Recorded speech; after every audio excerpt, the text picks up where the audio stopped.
Welcome to Black History Month, the White People Edition. Today we're talking about national anthems.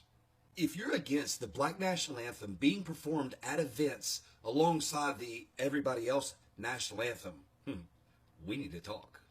Now, to my brothers and sisters in the white community, I need you to cast aside your ego and whatever varying degree of bias you might have, and listen to what I'm about to tell you and show you. And while I don't expect to change your mind, I do hope to alter your perspective a few degrees. Now, Francis Scott Key wrote the national anthem in 1814 during the War of 1812. Now, Francis Scott Key writing the national anthem has been romanticized in our American history, but I'd like to pull back the veil a little bit on the national anthem and why a Black National Anthem even exists. And in case you don't know what the Black National Anthem sounds like, here is 15 seconds of a flawless performance at the Circle City Classic by opera star Angela Brown.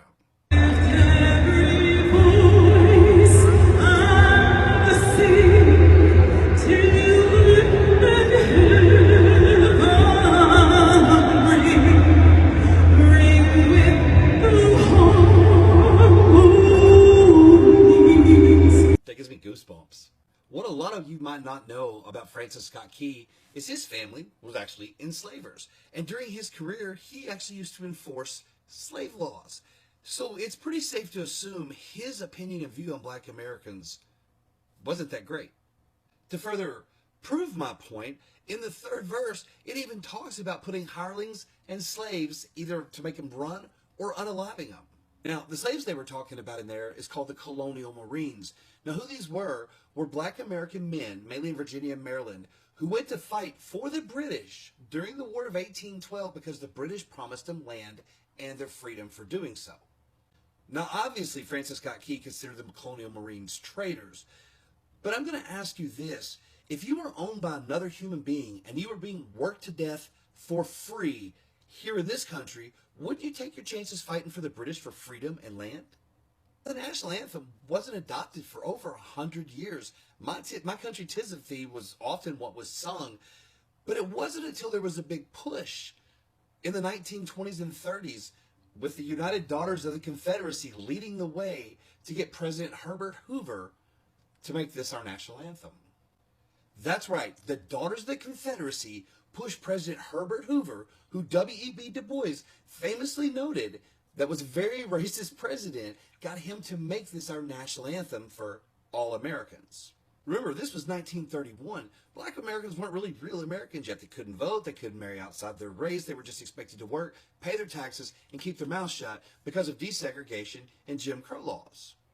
And just remember, this was a time in America when a Black American could say the wrong thing, be at the wrong place, or bump into the wrong person. It could cost them their lives without any legal consequence to their attacker. I'm not going to lie.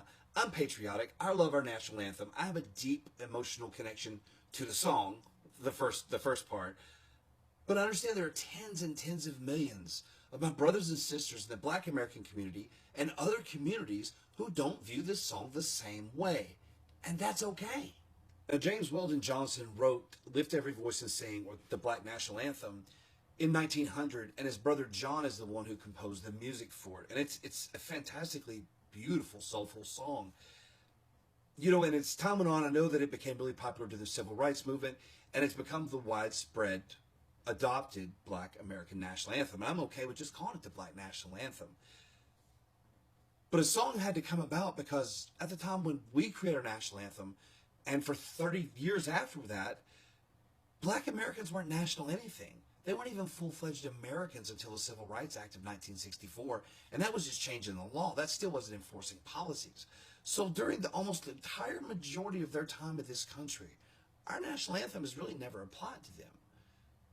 So I don't understand why this is such a problem to listen to two beautiful songs being played at events. Because the Black National Anthem doesn't require stealth fighters or helicopters or people jumping in with parachutes. It only requires a microphone and an open heart and an open mind. Try listening to it differently next time you have the opportunity to hear the Black National Anthem. Have a great day.